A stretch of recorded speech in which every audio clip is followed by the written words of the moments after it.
আসসালামু আলাইকুম, সবাইকে স্বাগতম।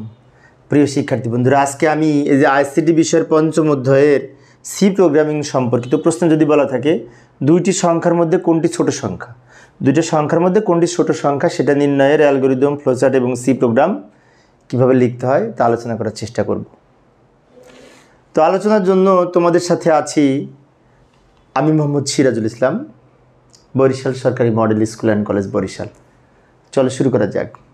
প্রথমে আমরা প্রশ্নটা দেখব, প্রশ্নে কি বলা আছে। মনে করি এই ধরনের একটি, আবার এই প্রশ্নটি এখানে উপস্থাপন করলাম, দুইটি অসমান সংখ্যার মধ্যে কোনটি ছোট সংখ্যা সেটা নির্ণয়ের আমরা এখানে অ্যালগরিদম লিখব, এখানে ফ্লোচার্ট অঙ্কন করব। তো এখানে এ এবং বি দুইটা সংখ্যা আমরা ধরে নিতে পারি, অথবা এক্স ওয়াই যে কোনো নামে দুইটা আমরা সংখ্যা ধরে নিয়ে করতে পারি।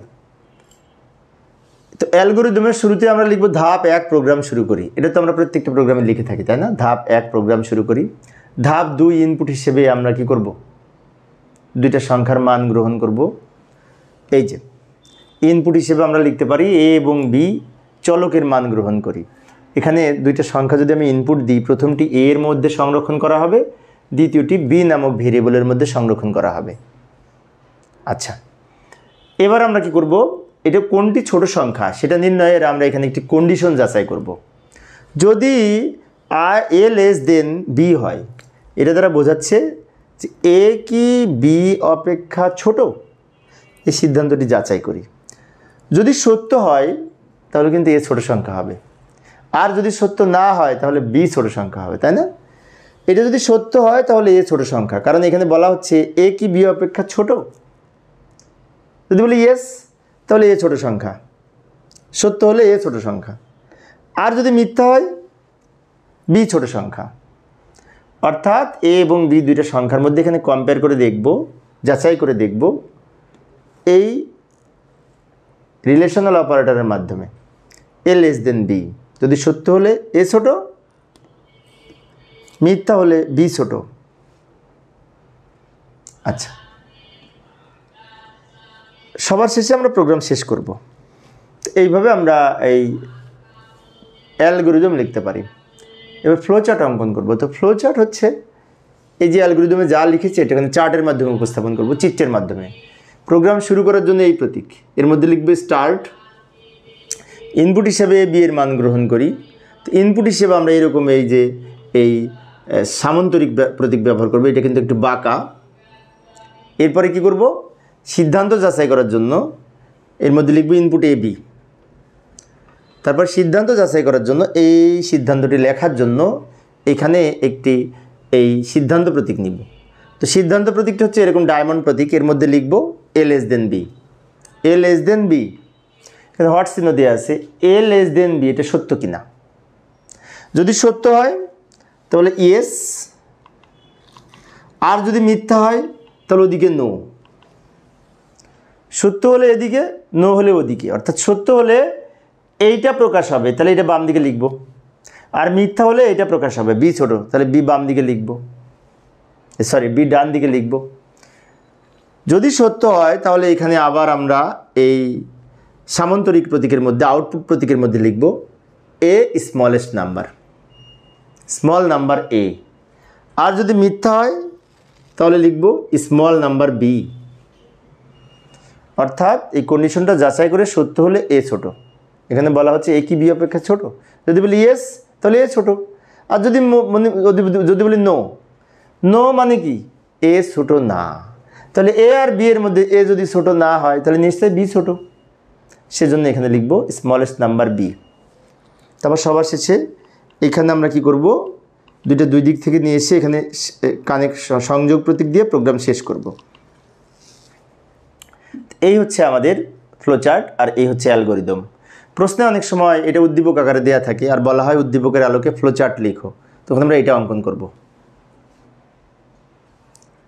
আবার প্রশ্নে অনেক সময় এরকম উদ্দীপক দেওয়া থাকে, আর বলা হয় উদ্দীপকের আলোকে প্রোগ্রামটি নির্ণয়ের সি প্রোগ্রাম লিখো, মানে ফলাফল নির্ণয়ের সি প্রোগ্রাম লিখো। তাহলে আমাদের সি প্রোগ্রামটা এবার শিখতে হবে। তো সি প্রোগ্রাম লেখার জন্য এখানে তো জায়গা নাই, আমি পরের পেজে যাচ্ছি। পরের পেজে ওই যে এইখানে সি প্রোগ্রাম লিখব। সি প্রোগ্রামের শুরুতে আমরা হেডার ফাইল যুক্ত করব, তাই না? এটা আমার 26তম ক্লাস, আমার সিরিজ ক্লাস আমি আলোচনা করতেছি। ধারাবাহিকভাবে এর আগে 25টা ক্লাস আলোচনা করেছি। তো আমার ক্লাসগুলি যারা দেখেছো তারা লক্ষ্য করেছো প্রথমে আমরা একটি হেডার ফাইল যুক্ত করি, তাই না? এই অঙ্কে একটা হেডার ফাইল যুক্ত করলেই হবে। কিছু কিছু প্রোগ্রাম আছে যেগুলিতে একাধিক হেডার ফাইল যুক্ত করতে হয়, সে ধরনের প্রোগ্রাম আমি দেখিয়েছিলাম। যেমন হ্যাশট্যাগ ব্যবহার করে ইনক্লুড stdio.h, এটাকে বলা হয় standard input output header file. তারপর মেইন ফাংশন দিয়ে প্রোগ্রাম স্টার্ট করব। stdio.h দ্বারা বোঝায় std-তে স্ট্যান্ডার্ড, i-তে ইনপুট, o-তে আউটপুট, .h এ হেডার ফাইল। এটা যুক্ত করার পরে মেইন ফাংশন দিয়ে প্রোগ্রাম স্টার্ট করলাম। তারপরে এইখানে আমরা একটি কিওয়ার্ড ঘোষণা করব, অর্থাৎ ডেটা টাইপ হিসেবে কিওয়ার্ড লিখতে পারি। পূর্ণ সংখ্যা ডেটা নিয়ে আমরা কাজ করব। দুটো সংখ্যার মধ্যে কোনটি ছোট কোনটা বড় মনে করি পূর্ণ সংখ্যা, তাই আইএনটি কিওয়ার্ড ব্যবহার করব। আইএনটি কিওয়ার্ড হচ্ছে ইন্টিজার টাইপ ডেটার জন্য নির্ধারিত এই কিওয়ার্ড। ডেটা টাইপ ঘোষণার পর এখানে একটি স্পেস দিয়ে ভেরিয়েবলের নাম লিখব। তো এখানে আমরা দুইটা ভেরিয়েবল নিয়েছিলাম, প্রথম এ, দ্বিতীয়টি বি। তো আমরা এখানে লিখব a, b সেমিকলন। এই যে এ দিয়ে কমা, তারপর বি দিয়ে সেমিকলন, এইভাবে লিখব, শেষে সেমিকলন হবে। এরপরে এ এবং বি এর মান ইনপুট নেওয়ার জন্য ইউজারকে আমরা একটি মেসেজ পাঠাতে চাই যে প্রোগ্রামটা রান করলে প্রিন্টএফ ফাংশনের মধ্যে যা লিখবো এটা দেখতে পাবে ইউজার। যিনি প্রোগ্রামটা ব্যবহার করবে তিনি রান করলে এটা দেখতে পাবে। কি দেখতে পাবে? Inter 2 numbers. আমি বললাম 2টা নাম্বার দিন। তো 2টা নাম্বার তো লিখবে ইউজার। কোথা থেকে লিখবে? কিবোর্ড থেকে। তো কিবোর্ড থেকে কোনো কিছু লিখলে সেটা ইনপুট নেওয়ার জন্য কি স্ক্যানএফ ফাংশন ব্যবহার করতে হয়। স্ক্যানএফ ফাংশনের কাজ হচ্ছে কিবোর্ড থেকে ডেটা ইনপুট নেওয়া। এখন এটা কোন টাইপের ডেটা নিবে তার জন্য এখানে ফরম্যাট স্পেসিফায়ার নির্ধারণ করে দিতে হবে। তো এখানে ডেটাটা নিবে মূলত পূর্ণ সংখ্যা ডেটা। তা পূর্ণ সংখ্যা ডেটা কীভাবে বুঝলাম? যে আইএনটি কিওয়ার্ড ব্যবহার করেছি পূর্ণ সংখ্যা ডেটার জন্য, ইন্টিজার টাইপ ডেটার জন্য। আর পূর্ণ সংখ্যা ডেটার জন্য ফরম্যাট স্পেসিফায়ার হচ্ছে %d। %d দুইবার লিখব। কেন লিখব? এ এর জন্য একবার, বি এর জন্য একবার। অর্থাৎ প্রথম সংখ্যাটি পূর্ণ সংখ্যা ডেটা ইনপুট নিয়ে এ এর মধ্যে রাখবে, এ নামক ভেরিয়েবলের মধ্যে। সেজন্য এই এ কে এখানে আবার কমা দিয়ে অ্যান্ড দিয়ে লিখতে হবে, কমা অ্যান্ড এ, আবার কমা অ্যান্ড বি। অর্থাৎ প্রথম সংখ্যাটা এ এর মধ্যে সংরক্ষণ করা হবে, দ্বিতীয় সংখ্যাটা বি নামক ভেরিয়েবলের মধ্যে সংরক্ষণ করা হবে মেমোরিতে। ইনপুট নিয়ে মেমোরিতে সংরক্ষণ করার জন্য এই স্টেটমেন্টে লিখতে হবে, কিবোর্ড থেকে ইনপুট নিয়ে। আচ্ছা, এরপরে ছোট বড় নির্ণয় করবে, তাই না? তো তার জন্য আমরা এখানে ইফ এলস স্টেটমেন্ট ব্যবহার করব। ইফ হচ্ছে কন্ট্রোল স্টেটমেন্ট। ইফ সূত্রটা হচ্ছে ইফ, তারপর কন্ডিশন। কন্ডিশন কি?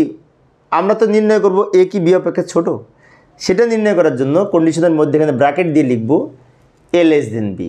If a less than b মানে কি? যদি এ বি অপেক্ষা ছোট হয়, এটা দ্বারা বোঝাতে চাচ্ছে। তাহলে আমরা এখানে বডির মধ্যে যেটি লিখব সেটি আউটপুট আকারে প্রদর্শন করবে। এটা যদি সত্য হয় তাহলে লিখব smallest number, print F smallest number is equal to %d a। এখন তোমরা এখানে লক্ষ্য করে দেখবে অনেক সময় এখানে কার্লি ব্র্যাকেট দিয়ে শুরু হয়, আবার কার্লি ব্র্যাকেট দিয়ে শেষ হয়। কিন্তু এক লাইন যদি এই বডির মধ্যে, ইফ এর বডি হচ্ছে নিচেরটা, তো এই অংশটা যদি এক লাইন হয় তাহলে এই কার্লি ব্র্যাকেট না দিলেও প্রোগ্রাম রান করবে। যদি একাধিক লাইন হয় তাহলে সেখানে কার্লি ব্র্যাকেট দিতে হবে। আচ্ছা, ইফ যদি এটা সত্য হয় তাহলে এ ছোট সংখ্যা, সেজন্য লিখলাম এখানে স্মলেস্ট নাম্বার এ। আর যদি মিথ্যা হয় মানে সত্য না হয় তাহলে এখানে এলস এর মধ্যে যেটি লিখব সেটা প্রকাশ করবে। যদি সত্য, এটা যদি সত্য না হয় তার মানে কি এ ছোট না, তাহলে কে ছোট? বি ছোট।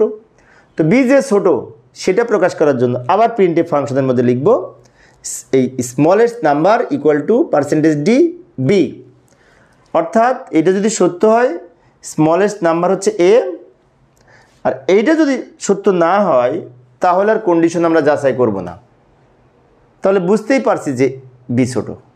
একবার জিজ্ঞেস করলাম এ কি বি অপেক্ষা ছোট?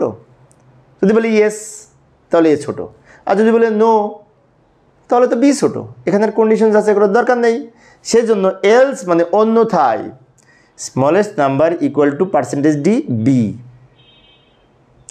এখন আমরা যদি প্রোগ্রাম শেষ করার পরে যদি এই প্রোগ্রামটা রান করে দেখতে চাই,